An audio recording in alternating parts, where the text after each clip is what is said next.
The white പേപ്പറിന്റെ മറ്റൊരു വീഡിയോയിലേക്ക് എല്ലാ കൂട്ടുകാർക്കും സ്വാഗതം. ഇന്ന് നമ്മൾ എടുക്കാൻ പോകുന്നത് ഫങ്ഷൻസ് ഓഫ് ആർ ബി ഐയിൽ വരുന്ന കൺട്രോളർ ഓഫ് ക്രെഡിറ്റ് എന്ന് പറഞ്ഞ പോർഷനാണ്. അപ്പോൾ കൺട്രോളർ ഓഫ് ക്രെഡിറ്റിൽ വരുന്നത് ക്വാണ്ടിറ്റേറ്റീവ് ടെക്നിക്സും ഉണ്ട്, ക്വാളിറ്റേറ്റീവ് ടെക്നിക്സും ഉണ്ട്. ഇതിൽ ഇന്ന് എടുക്കാൻ പോകുന്നത് quantitative techniques of credit control ആണ് കേട്ടോ. അപ്പം മറ്റ് പോർഷൻസ് കാണാത്തവർ functions of R B I ബാക്കി നേരത്തെയുള്ള ക്ലാസ്സുകളിൽ എടുത്തു തന്നിട്ടുണ്ട്. അപ്പോൾ ആ ക്ലാസ്സുകൾ കാണാത്തവർ ആ ക്ലാസ് കണ്ടിട്ട് എന്ത് ചെയ്യുക, ഈ ക്ലാസ് കാണുക. Okay. The RBI uses credit control to maintain monetary stability and to ensure the smooth functioning of the economy. Credit control methods aim to regulate the availability and cost of credit in an economy. എന്താ പറയുന്നത്, monetary stability maintain ചെയ്യാൻ വേണ്ടിയിട്ടാണ് എന്ത് കൊണ്ടുവന്നത്, credit control use ചെയ്യുന്നത് അല്ലേ, RBI. അപ്പം ഇതുവഴി എന്താ, to regulate the availability and cost of credit അല്ലേ. അപ്പം കോസ്റ്റ് ഓഫ് ക്രെഡിറ്റിൻ്റെ അവൈലബിലിറ്റി റെഗുലേറ്റ് ചെയ്യാനും ഇതുവഴി എയിം ചെയ്യുന്നു. ഓക്കെ. അപ്പോൾ 2 ടൈപ്സ് ആണുള്ളത്. ഏതൊക്കെയാണെന്ന് നോക്കാം. The Reserve Bank of India uses 2 types of credit control methods to regulate the money supply in India, quantitative and qualitative. Quantitative credit control അല്ലെങ്കിൽ general credit control എന്നാണ് മറ്റൊരു പേര്. അതിൽ വരുന്ന ഒന്നാമത്തെയാണ് ബാങ്ക് റേറ്റ്. ബാങ്ക് റേറ്റിനെ നമുക്ക് മറ്റു പേരുകളിൽ വിളിക്കാം, ഡിസ്കൗണ്ട് റേറ്റ്, ബേസ് റേറ്റ് എന്നൊക്കെ വിളിക്കാം. Okay. The bank rate is the interest rate at which a central bank lends money to commercial bank without any security ഒന്നും ഇല്ലാതെ സെൻട്രൽ ബാങ്ക് കൊമേഴ്ഷ്യൽ ബാങ്കിന് കൊടുക്കുന്ന ലോണിനെയാണ് ബാങ്ക് റേറ്റ് എന്ന് പറയുന്നത്. ഇതൊരു ഇൻട്രസ്റ്റ് റേറ്റ് ആണ് കേട്ടോ. മണി ലെൻഡ് ചെയ്ത് കൊടുക്കുന്ന ഒരു ഇൻട്രസ്റ്റ് റേറ്റ് ആണിത്. ഈ ഇൻട്രസ്റ്റ് റേറ്റ് എന്ന് പറഞ്ഞാൽ സെൻട്രൽ ബാങ്ക് കൊമേഴ്ഷ്യൽ ബാങ്കിന് എന്ത് ചെയ്യും, മണി ലെൻഡ് ചെയ്ത് കൊടുക്കും അല്ലേ. ഒരു സെക്യൂരിറ്റി ഇല്ലാതെ ലോൺ കൊടുക്കുന്നതിനെയാണ് ബാങ്ക് റേറ്റ് എന്നതുകൊണ്ട് ഉദ്ദേശിക്കുന്നത്. In other words, bank rate is the official interest rate at which the reserve bank of India buys or rediscount bills from commercial bank. അല്ലെങ്കിൽ മറ്റൊരു തരത്തിൽ പറഞ്ഞിട്ടുണ്ടെങ്കിൽ കൊമേഴ്ഷ്യൽ ബാങ്കിൻ്റെ കയ്യിൽ നിന്ന് റിസർവ് ബാങ്ക് ഓഫ് ഇന്ത്യ എന്ത് ചെയ്യുന്നു, റീഡിസ്കൗണ്ട് ചെയ്യുന്നു. ബില്ലൊക്കെ റീഡിസ്കൗണ്ട് ചെയ്യുക അല്ലെങ്കിൽ ബില്ലൊക്കെ ബൈ ചെയ്യുകയോ ചെയ്യുന്നു. അതിനെ നമുക്ക് എന്ത് പറയാം, ബാങ്ക് റേറ്റ് എന്ന് പറയാം. അത് ഒരു ഒഫീഷ്യൽ ഇൻട്രസ്റ്റ് റേറ്റ് ആണെന്ന് ഓർത്തിരിക്കാമല്ലോ കേട്ടോ. It is also known as the discount rate. Okay, നമ്മൾ പറഞ്ഞു ഡിസ്കൗണ്ട് റേറ്റ് അല്ലെങ്കിൽ ബേസ് റേറ്റ് എന്നൊക്കെ എന്തിനു പറയാം, ബാങ്ക് റേറ്റിനെ പറയാം. ബാങ്ക് റേറ്റ് എന്ന് ആലോചിക്കുമ്പോൾ തന്നെ ആലോചിക്കുക, സെൻട്രൽ ബാങ്കിൻ്റെ റേറ്റ് ആണത്. സെൻട്രൽ ബാങ്ക് ആർക്ക് കൊടുക്കുന്ന, കൊമേഴ്ഷ്യൽ ബാങ്കിന് കൊടുക്കുന്ന റേറ്റ് ആണ് bank rate. The bank rates affects how much credit is available to banks. എത്ര ക്രെഡിറ്റ് ആണോ ഒരു ബാങ്കിലുള്ളത്, അവൈലബിൾ ആയിട്ടുള്ളത്. അതുപോലെ തന്നെ which impacts how much they can lend to customers. അതെന്തിന് ഇമ്പാക്റ്റ് ആവും, എത്ര കസ്റ്റമേഴ്സിന് ലെൻഡ് ചെയ്ത് കൊടുക്കാൻ പറ്റും എന്നുള്ളതിനെ അഫക്റ്റ് ചെയ്യും എന്നാണ് പറയുന്നത്. അപ്പോൾ ബാങ്ക് റേറ്റ് എന്തിനെ അഫക്റ്റ് ചെയ്യും, ക്രെഡിറ്റിനെ, അവൈലബിൾ ബാങ്കിലുള്ള ക്രെഡിറ്റിനെ അഫക്റ്റ് ചെയ്യും അല്ലേ. Okay. During inflation the central bank increases the bank rate to reduce cash flow and control inflation. എന്താ പറയുന്നത്, ഇൻഫ്ലേഷൻ്റെ സമയത്ത് അല്ലേ, പണപ്പെരുപ്പത്തിൻ്റെ സമയത്ത് സെൻട്രൽ ബാങ്ക് എന്ത് ചെയ്യും, ബാങ്ക് റേറ്റ് കൂട്ടും. ഓക്കെ. പണപ്പെരുപ്പം എന്ന് പറഞ്ഞാൽ എന്താ, സാധനങ്ങളുടെ സേവനങ്ങളുടെയൊക്കെ പ്രൈസ് കൂടും അല്ലേ, എല്ലാത്തിൻ്റെ വില കൂടും. പക്ഷേ പണത്തിൻ്റെ മൂല്യം ഇല്ലാണ്ടായിക്കൊണ്ടിരിക്കും. അതിനെയാണ് നമുക്ക് ഇൻഫ്ലേഷൻ എന്ന് പറയാം. അപ്പോൾ ആ ഇൻഫ്ലേഷൻ്റെ സമയത്ത് എന്ത് ചെയ്യും, ബാങ്ക് റേറ്റ് കൂട്ടും. ഓക്കെ, ഇൻട്രസ്റ്റ് റേറ്റ് കൂട്ടും എന്നാണ് പറയുന്നത്. അതുവഴി ടു റെഡ്യൂസ് ക്യാഷ് ഫ്ലോ. അതുകൊണ്ട് എന്താ ഗുണം, ക്യാഷ് ഫ്ലോ കുറയും. ക്യാഷ് ഫ്ലോ കുറയുകയും ഇൻഫ്ലേഷനെ കൺട്രോൾ ചെയ്യാൻ പറ്റും എന്നാണ് പറയുന്നത്. Control inflation. When the bank rate increases, bank increase the interest rate they charge to customers. Bank rate increase ചെയ്യുമ്പോൾ എന്ത് ചെയ്യും, ബാങ്ക് എന്ത് ചെയ്യും, അവരുടെ ഇൻട്രസ്റ്റ് റേറ്റ് കൂട്ടും കസ്റ്റമേഴ്സിന് കൊടുക്കുന്നത് അല്ലേ. മറ്റേത് എന്തായിരുന്നു പറഞ്ഞത്, സെൻട്രൽ ബാങ്ക് കൊമേഴ്ഷ്യൽ ബാങ്കിന് കൊടുക്കുന്ന ഇൻട്രസ്റ്റ് റേറ്റ് ആണ് എന്ത്, ബാങ്ക് റേറ്റ് എന്ന് പറഞ്ഞാൽ. ആ ബാങ്ക് റേറ്റ് ഇൻക്രീസ് ചെയ്തിട്ടുണ്ടെങ്കിൽ എന്ത് ചെയ്യും, ബാങ്കുകൾ കസ്റ്റമേഴ്സിന് കൊടുക്കുന്ന ഇൻട്രസ്റ്റ് റേറ്റും കൂട്ടും എന്നാണ് പറഞ്ഞത്, ചാർജ് ഈടാക്കും. അപ്പം this make borrowing more expensive. അപ്പം ബോറോ ചെയ്യുക, ലോൺ എടുക്കുക എന്ന് പറയുന്നത് ഭയങ്കര എക്സ്പെൻസീവായ കാര്യമായിട്ട് വരും. അപ്പം which can slow down spending and investment. അതുകൊണ്ട് തന്നെ ഇൻവെസ്റ്റ്മെൻ്റ് ഒക്കെ എന്താവും, സ്ലോ ഡൗൺ ആവും എന്നാണ് പറയുന്നത്. A decrease in the bank rate കുറച്ചു എന്ന് വിചാരിക്കാം. Make it easier for banks to lend money. അതുവഴി ബാങ്കുകൾ എന്ത് ചെയ്യും, പൈസ ലെൻഡ് ചെയ്ത് കൊടുക്കാൻ തുടങ്ങും അല്ലേ. Which increases the amount of credit available. അതെന്ത് ചെയ്യും, ക്രെഡിറ്റ് അവൈലബിൾ ആയിട്ടുള്ള ഇൻക്രീസ് ചെയ്യും, ക്രെഡിറ്റ് ഇൻക്രീസ് ചെയ്യും അല്ലേ. The RBI decreases the bank rate based on a number of factors. എന്തൊക്കെ നോക്കിയാണ് ബാങ്ക് റേറ്റ് ബേസ് ചെയ്തിരിക്കുന്നതെന്ന് നോക്കുന്നത്? ഫാക്ടേഴ്സ്. ഒന്ന്, demand and supply of money. ഡിമാൻഡും സപ്ലൈ ഒക്കെ നോക്കിയിട്ടല്ലേ.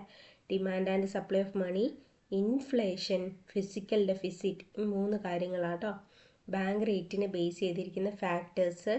Demand and supply of money, inflation, physical deficit. Okay.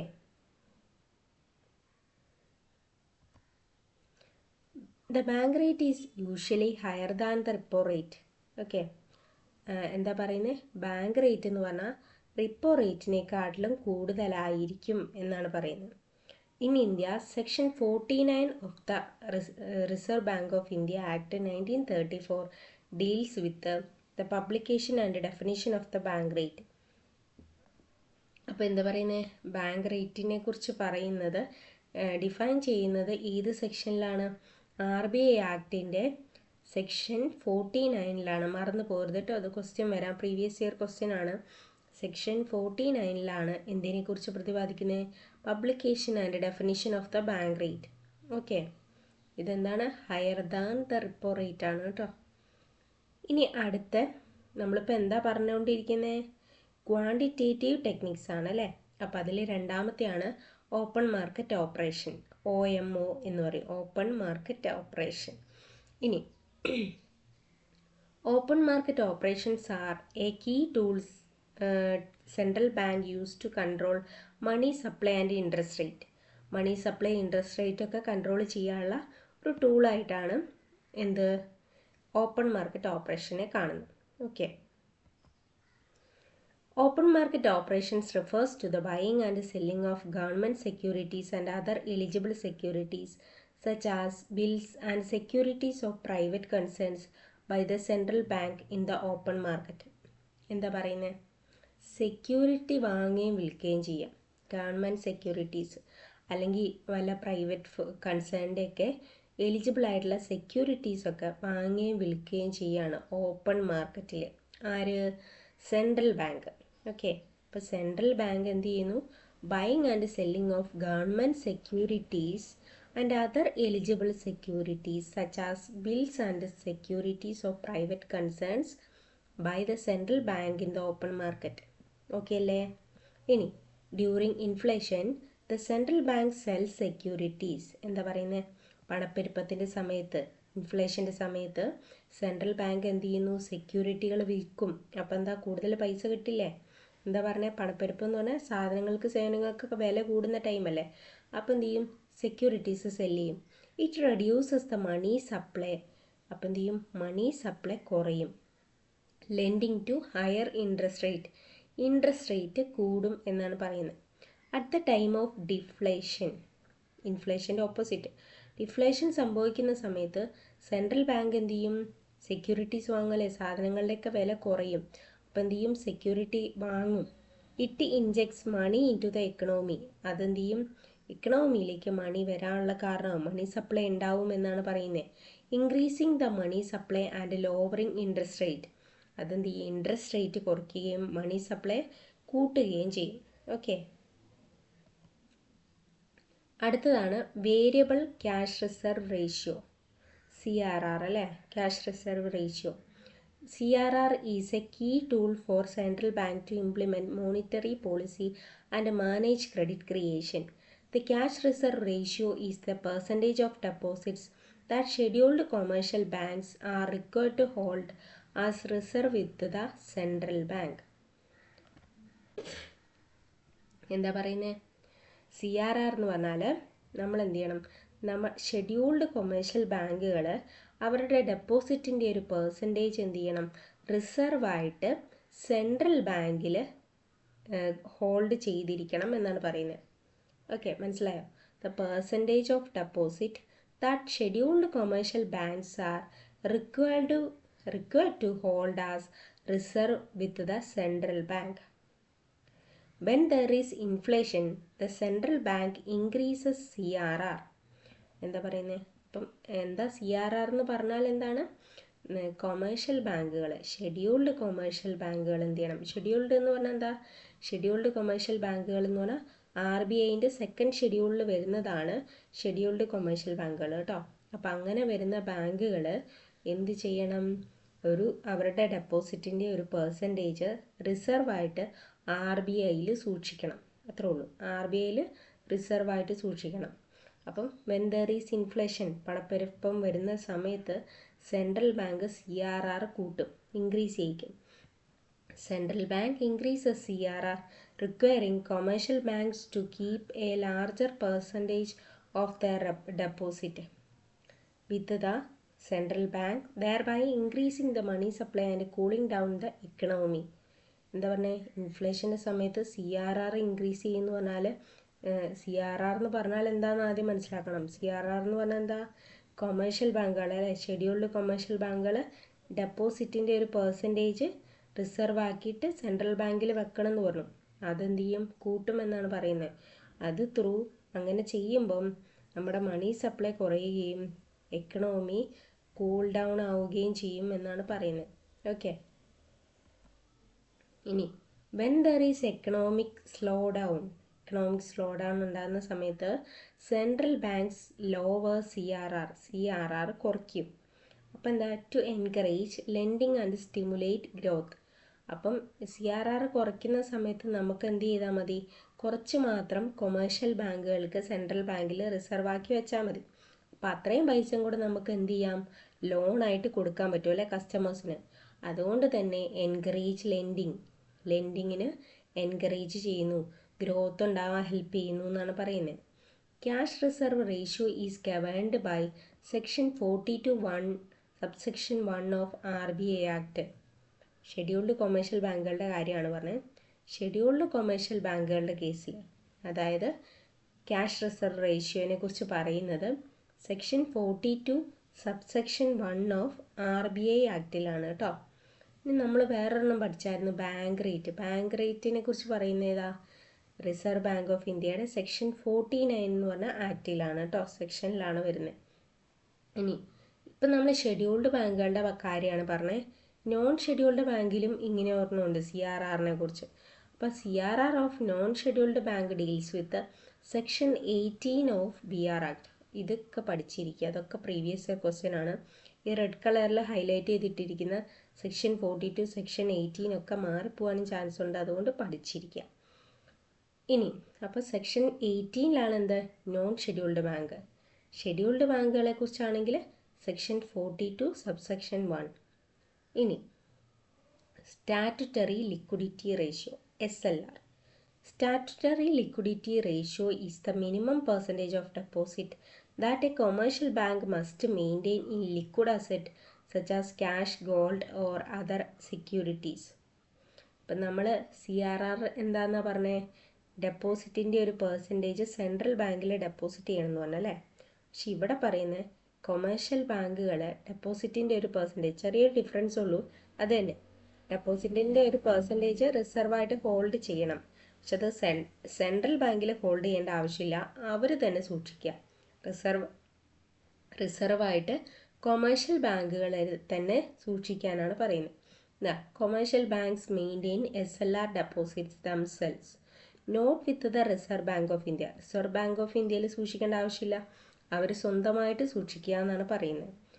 However, the RBI sets the SLR limit. പക്ഷേ എത്ര സൂക്ഷിക്കണം, റിസർവ് എത്ര ചെയ്യണം എന്നുള്ളത് ലിമിറ്റ് തീരുമാനിക്കുന്നത് RBI ആണ്. ഓക്കെ.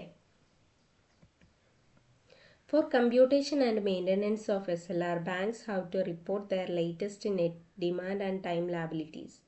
അപ്പോൾ എന്ത് ചെയ്യണം? കമ്പ്യൂട്ടേഷന് വേണ്ടിയിട്ട് ബാങ്കുകൾ എന്ത് ചെയ്യണം? അതിൻ്റെ നെറ്റ് ഡിമാൻഡ് ആൻഡ് ടൈം ലാബിലിറ്റീൻ്റെ ലേറ്റസ്റ്റ് ആയിട്ടുള്ള റിപ്പോർട്ട് സെൻട്രൽ ബാങ്കിന് കൊടുക്കേണ്ടി വരും. Okay. To control inflation, the RBI increases the SLR. Inflation control ചെയ്യാൻ വേണ്ടി, പണപ്പെരുപ്പം കൺട്രോൾ ചെയ്യാൻ വേണ്ടിയിട്ട് RBI എന്ത് ചെയ്യും? ഇൻഫ്ലേഷൻ കൂട്ടും. SLR ഇൻക്രീസ് ചെയ്യിക്കും അല്ലേ? Which require bank to keep more money in liquid asset like government securities. This reduce the amount of cash in the economy. അതുകൊണ്ട് തന്നെ SLR എന്ന് പറഞ്ഞാൽ റിസർവായിട്ട് സൂക്ഷിക്കുക എന്ന് പറഞ്ഞു. അപ്പം അങ്ങനെ സൂക്ഷിക്കുന്നതുകൊണ്ട് തന്നെ അവർക്ക് ആ പൈസ എന്ത് ചെയ്യാൻ പറ്റില്ല? ലെൻഡ് ചെയ്ത് കൊടുക്കാൻ പറ്റില്ല. കസ്റ്റമേഴ്സിനെ ലെൻഡ് ചെയ്ത് കൊടുക്കാൻ പറ്റില്ല. അതുകൊണ്ട് തന്നെ reduce the amount of cash in the economy. എക്കണോമിയിൽ ക്യാഷിൻ്റെ എമൗണ്ട് കുറയുമെന്നാണ് പറയുന്നത്. To increase credit flow, the RBI decreases SLR which allows bank to lend more money. അപ്പം എന്താ? SLR കുറച്ചിട്ടുണ്ടെങ്കിൽ കൂടുതൽ എന്ത് ചെയ്യാം? ലെൻഡ് ചെയ്യാം അല്ലേ? മണി ലെൻഡ് ചെയ്ത് കൊടുക്കാം, ലോണാക്കി കൊടുക്കാം കസ്റ്റമേഴ്സിന്. SLR comes under section 24 of BR act. BR ആക്ടിൻ്റെ സെക്ഷൻ 24ലാണ് SLRനെ കുറിച്ച് പറയുന്നത്. SLR comes under section 24 of BR act.